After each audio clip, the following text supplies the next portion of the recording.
Welcome, one and all, to the unofficial podcast, episode 2 of season 3. Getting back into the swing of things and making the podcast. I'm your host, Dallin Smith. Just as a reminder, this podcast is anywhere you can get your podcasts. I'm trying to work on trying to get this on iHeartRadio and a couple other places, but for right now, it is on Spotify. It is on Apple's Apple Podcast Network thingamajig. Also, the videos are on YouTube. I'm not going to be doing a live stream this week. I'm probably just going to do that for finales and for special episodes, maybe like the Jazz season opening, just because, let's shake it up a little bit. But we got some BYU football and we got some Broncos football to talk about today because they both played spectacularly over the weekend. And we're on a victory Wednesday. Today's Wednesday. It was amazing. It was so good. Such a good weekend. A tremendous weekend for BYU. A great weekend for the Broncos. But let's start off with BYU, shall we? So BYU won this contest 27-17. I was close. I was only 4 points off. I said 31-17. BYU ends up winning this 27-17. They dominated both sides of the ball. They were amazing. They got a forced fumble at the beginning of the game, which set up Tyler Allgeier's only touchdown run. Daniels came back and drove him down the field. White got a touchdown run. Then Jaren Hall, kind of struggled a bit at times because BYU, it was strange at the beginning of the game. They were just running the ball for no real reason. They were just running the ball. And it's like, dude, it's not working. You need to open up the playbook. So they started opening up the playbook. BYU answered ASU's drives, by opening up with 14 points. During that time, I believe there was a couple of interceptions thrown by Daniels. One was forced where, where is he? I got to see the defense. Wilgar hit this guy so freaking hard. He hit him so hard, and then Tooley came up with the catch. The interception. And then there was another pick. It was Moore. Moore had this amazing pick because it was overthrown by Daniels. And the thing was, they scored on the begin, like one of their first drives of the game. I think it was their first drive, Arizona State.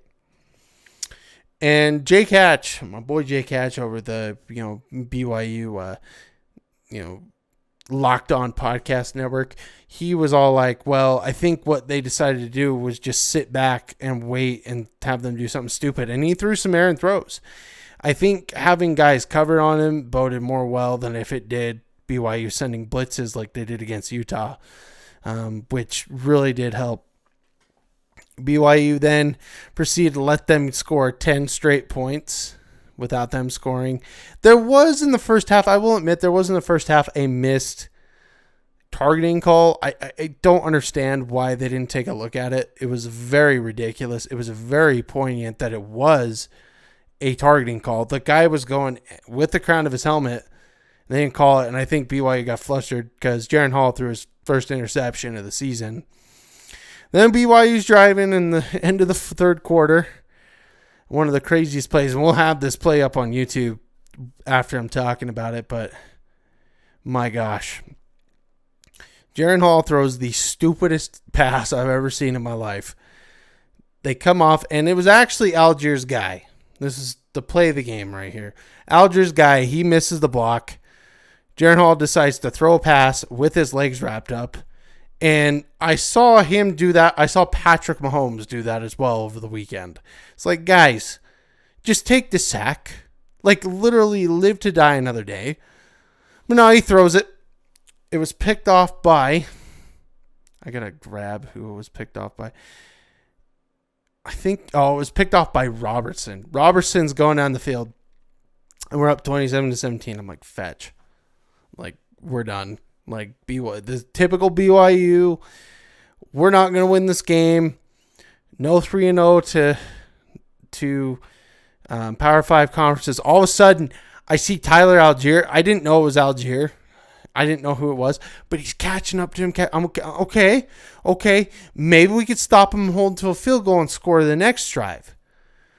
But then all of a sudden I see him jump on his back. I'm like, there's no way. And he punched the ball out, and I just see the ball come out, and I was freaking out. It was like 30 yards. So on first down, now another play fake, and again trying to get away. Stays alive and throws a pick. Threw it right to the defender. Down the sideline, Merlin Robertson is going to be tracked down from behind, and the ball comes out. I don't believe it. I was sitting next to my grandfather-in-law, screaming and yelling. That was nuts. It was the craziest play I've ever seen. One of the craziest plays I've seen in my life. I think that was the best hustle play I've ever seen out of anybody, especially at BYU. BYU proceeds to go down the field. Jaren Hall got hurt for a second and got the wind knocked out of him. And then Romney, what a freaking throw at the end of the game. Just throws it, touchdown, game ends. It was beautiful. Jaren Hall, 15-27, 214 yards, 2 touchdowns, 2 interceptions. He had a 70 QBR, which Romney had 100. So he wasn't very far off Romney. Daniels had 21 of 29, 265 yards, 2 interceptions, a 39.1. He outplayed Daniels. Yeah, he made some questionable decisions, but look, the dude's young. And he wins. He just flat out wins. Like, I had to look it up. He is 3-0 currently because he's had 3 starts against Power 5 teams. Our boy Zach Wilson is 3-3. Okay, 2 of the games of Jaren Hall's first 3 starts came against ranked opponents they were underdogs in. One of them they were a touchdown underdog to, and they still won. The guy just wins. Like, I really do feel like Jaren Hall could surpass flipping Zach Wilson as being a better quarterback at BYU. Do I think he'll be good in the NFL? I don't know. He definitely could be. I think he's got the arm strength. He definitely has the speed. So I think the thing for him is just to stay healthy and figure things out on the go.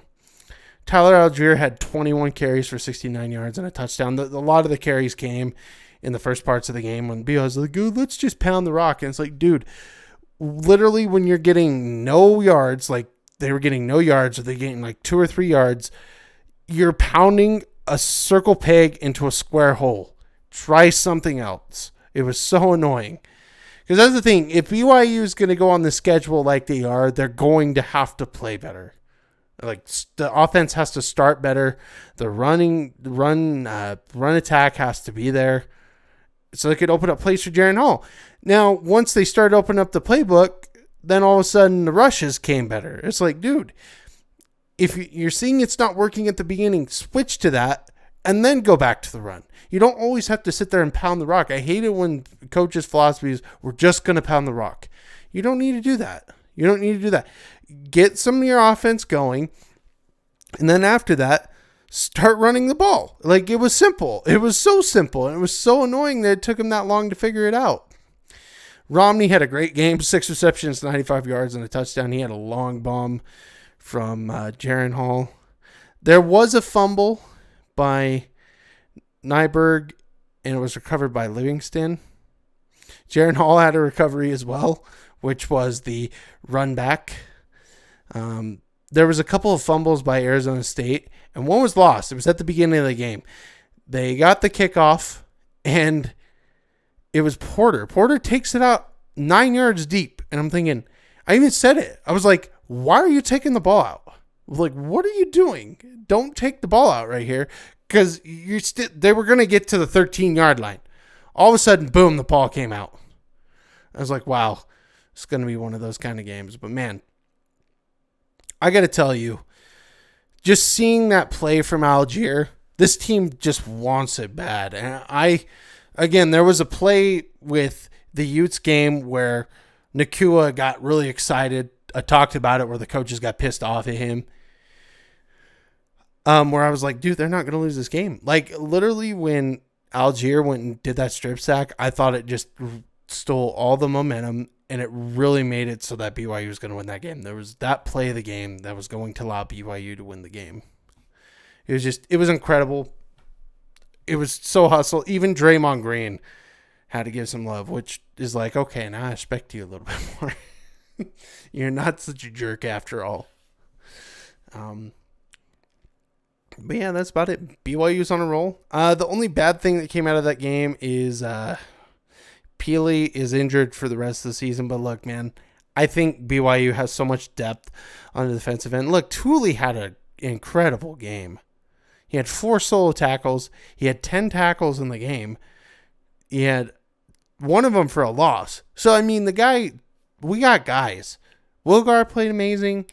We got guys. Look, it's not going to be the same because you're not going to have the intensity match. But look, I think BYU has enough depth. They'll be able to continue what they're doing right now.